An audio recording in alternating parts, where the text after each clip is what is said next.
back to another episode of Courage to Change. I'm with Tyler Major and Mia Stevens. Man, these guys are one of the influential couples in recovery that I've been blessed to get to know along the way on the journey. And this is my first recovery in relationships segment. And I'm going to start off with Mia. Mia is, what's your title? For Oxford, Right. I am the Housing Services Committee Chairman on the women's side. That's awesome. So she's got her hands involved in the sober living community for Oxford. And talk about the new developments for you. The new house. Right. Okay, so I've lived in the house that I'm at for a year. And just through getting involved and staying involved, they're opening a new house and they needed someone to help open, so I volunteered. And okay, so also your award that you just received. So we had an awards banquet that was put on by Oxford alumni. I received an award for it's called the Kathleen Gibson Service Award, and so Kathleen Gibson is the COO of Oxford House. Her award is, I guess just recognizing that I'm willing to do whatever. Yeah. If they need help, I'm there. And you were like a big part of the, what do you call it, resurging of the house that you're leaving. Yes. Yeah, the house that I moved into, when I moved in back last October was, there just wasn't any replication. There wasn't, there was a few girls that were in recovery there, and they worked programs. Just, the way that we do things wasn't being replicated. So the house was kind of falling apart. We didn't really have anyone in there that was leading by example per se, or that was, I think the ones that were able to were tired and ready for the next step. Right. Okay, and let's go back and backpedal a little bit. Tell us a little bit about your story. Okay, so I started using meth when I was 18. I was drinking before that. Mainly kind of started in high school. Drinking real heavily, partying a lot. That turned into some everyday or every night drinking. Started using pain pills in high school, and then was introduced to meth with my parents, actually, at 18, 19 years old. Was shooting by 2021. Working in strip clubs, doing whatever I could to get my money, and then got clean for a while, met a guy, went back out and was introduced to heroin, and that was when I found out how unmanageable it was. What did your bottom look like? Heroin was my bottom. So up until that point, I had never thought that I was addicted. I thought I could get away. I thought I could control it. Once I met heroin, it was like I had met my master. I was losing myself, and I knew that I was going to have to make a choice. My life or heroin. Right. I think that was my bottom, realizing that everything was going to fade away. It already was. And you guys met in recovery, right? And we met in our mission. Okay, yeah. And so who were the influential people that helped you during that time where you had a turning point? So, last names are okay. There's a guy that I had gone to rehab with. He's an old timer, as they say. His name's Randy S. I'll say that. He was chairing a meeting whenever I went back to rehab, and I had been in rehab with him, come back 4 years later, and now he's got solution. I don't know what that solution is, but there'd been a change. I could see it in his eyes, I could see it on him, and in the way he talked. And it was at that point, and it was him, that I was like, whatever you're doing, I'm going to do it. And from then on, things that he doesn't sugarcoat anything. Things that he's said, things that he's done has been a huge part of both of our walk. I think that's a lot of what's kept us sober. Okay, and so World. You guys both went to World. Tell us a little bit about that experience. So, World Convention is the sober living community as a whole, all over the world. We all get together and meet at this convention, and I don't even have words. It's really serene, and you really feel like you see how much bigger it is than you, and just the one little area where you're working. Like there's so many of us that are striving for the same thing. Right. So it's really, really awesome. Right. I think there was like 16 or 1700 people there. So when you see that as a whole, it kind of opens your eyes, Yeah. and also kind of refocuses you back to what is it really about? It's about the new person. Right. It's showing them that it's a different way of life. Right. So thank you, Tyler. So Tyler Major, Mr. Spoken Words, tell us a little bit about your story and how you guys met. Sure. So I started using when I was like 15, smoking pot. 2 weeks later I was doing coke. A month later I was doing meth. Like just that was my solution. I started probably drank my first beer started like around 12 or something, but didn't, that's just being kids. I don't really remember drinking first, but I definitely remember first time I smoked pot, first time I did coke, first time I did meth. Remember it all very vividly because it was my solution. And I've been to like 7 or 8 rehabs over my life, and we met in addiction. In addiction, I had a house over on the south side of Oklahoma City. She was just going from hotel to hotel. This was all new to me. I had been clean or dry, as they say, for a while. Right. I was not enjoying life, and my kids had moved back to Kansas.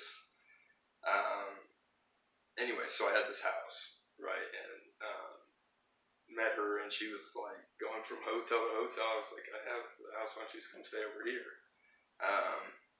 And so we continued our addiction together.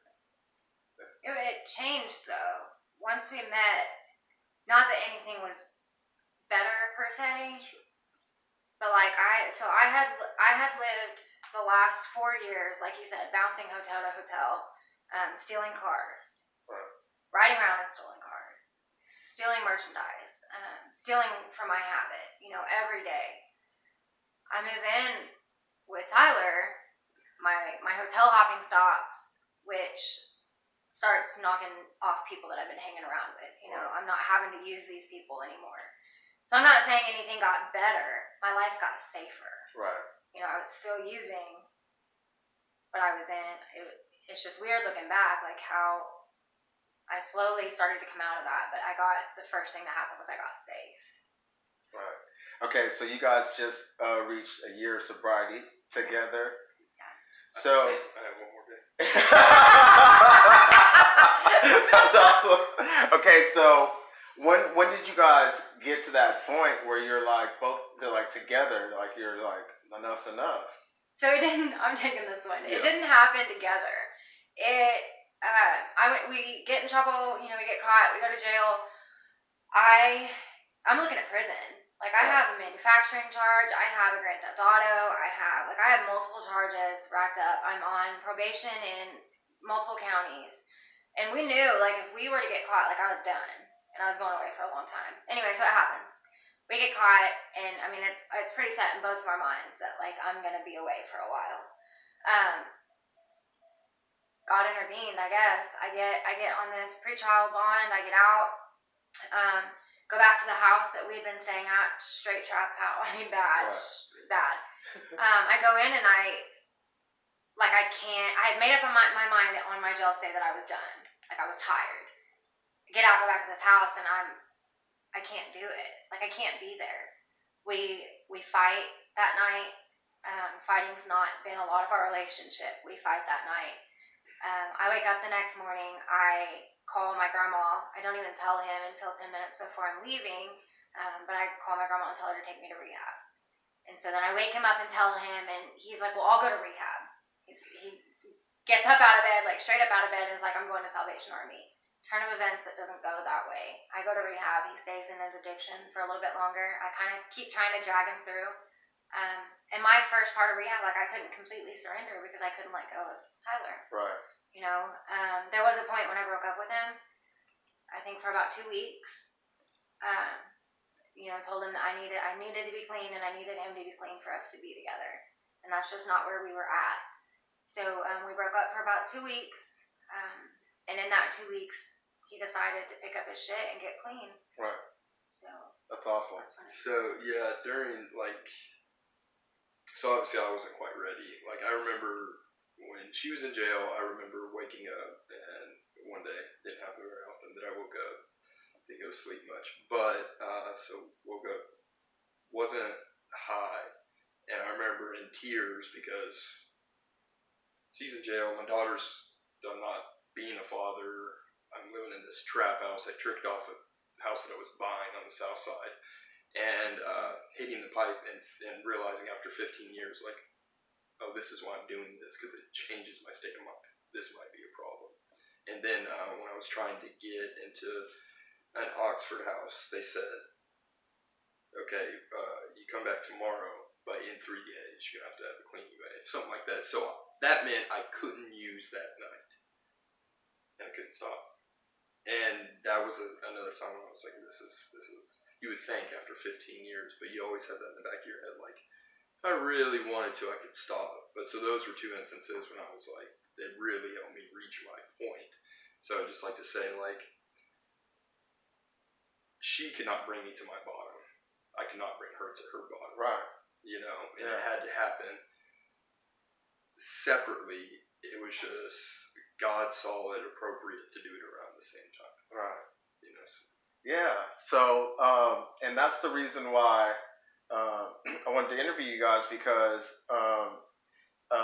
you know, the taboo, the saying, underlying rule or unwritten rule in recovery is stay single for a year, you know, and don't get into a relationship.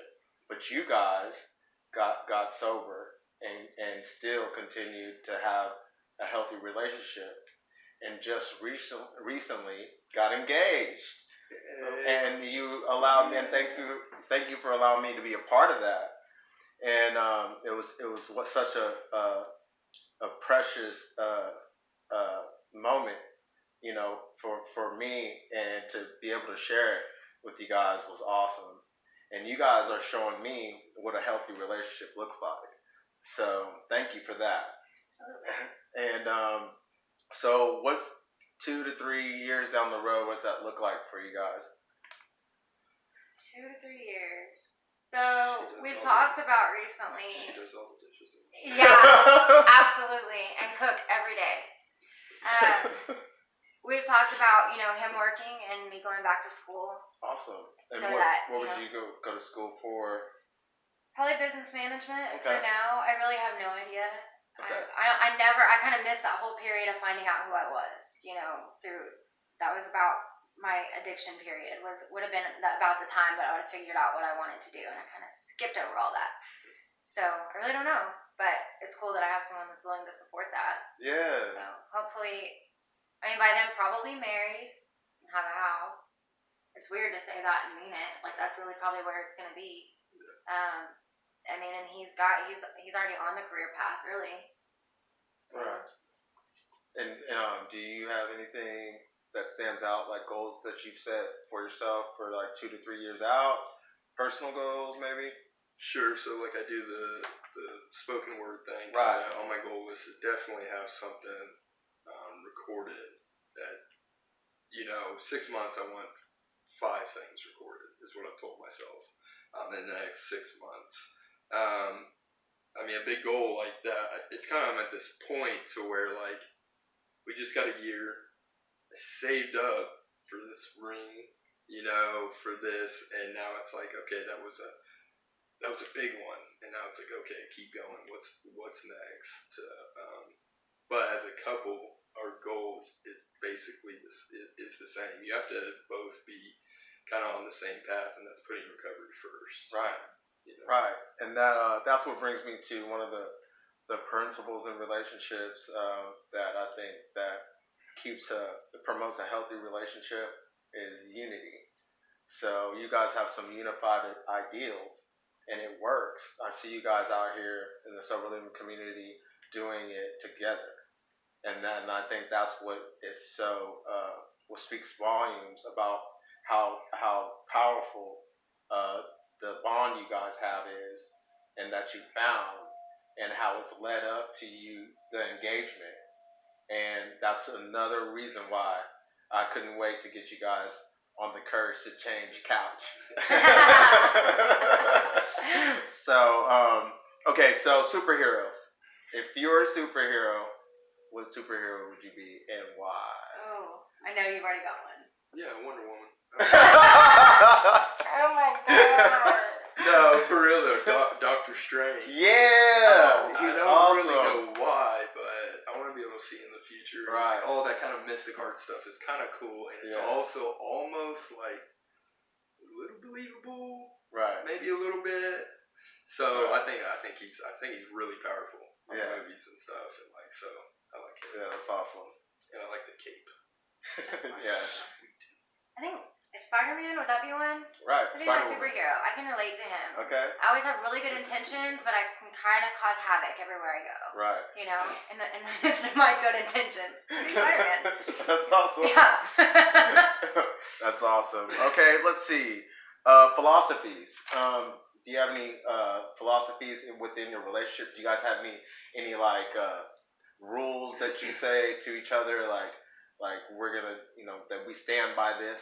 Yeah, something you said Yeah. one time is that's not how we stay sober. Oh, that's awesome. You have no idea. I get teary-eyed. You have no idea what that's done for me. I don't know why I'm so emotional. Whoa. But for real, like, there's been so many times that whether it was, and it's the smallest things, when we have chores we have to do in the sober living that I live in. If I'm really tired and I don't really feel like doing it to the T, I question, like, is that how I stay sober? Right. I have to be completely honest with everything I do. I have to live with as much integrity as I know how to. Right. All the things, and that small little saying has helped so many times. Wow. Yeah. That's awesome. One thing that she said to me is, because I'll do this thing where I'll try to, like, not lie, but I'll, like, not say things just to spare feelings. And she'll say, just always tell me, no matter how you think I'm going to react. Because, like, in a relationship, especially in a relationship in recovery, of course with anyone, is trust. Right. So we're very open with each other. If I am feeling a way about something, I voice that, and we discuss it immediately. There's no we've had a few things. And I think something that who I brought up in the beginning, Randy had taught me, he said he had studied relationships in recovery for a while, and he told me what he had seen and what he saw that was working, and it sounds simple, but it's what's made us work. It's putting our program first, right. And that's separate programs. Right. He has his program that he works, and he has the work that he puts into it, and that's completely separate from what I do. So even though we have unity in the middle of that, he's moved out of the sober living, but he still stays connected by being alumni, right. Because that way he's supporting what I'm doing. And then the same with his, with his program, like, I'll support it from over here. We're both completely transparent with our programs. I'm not going to hide anything from him. He doesn't hide anything from me, but when he's wanting to drink or use, I'm not the one he calls. When I'm wanting to drink or use, he's not the first person I call. Right. That's awesome. I'm glad you said that. Transparency. And so it's, for me, looking on the outside with you guys, it's like a pyramid, and I see you on one side going up, and I see you on the other side going up, and you guys are going up, and to me at the top, at the peak, and it's awesome. And I just enjoy and feel blessed that God put you guys in my life. And so can we follow up later on down the road and get another interview in? Yeah, let you know if she's doing the dishes. If I cooked every night. That's awesome. Well, if anyone wants to reach out to you guys to connect and that identifies with your story, how would they do that?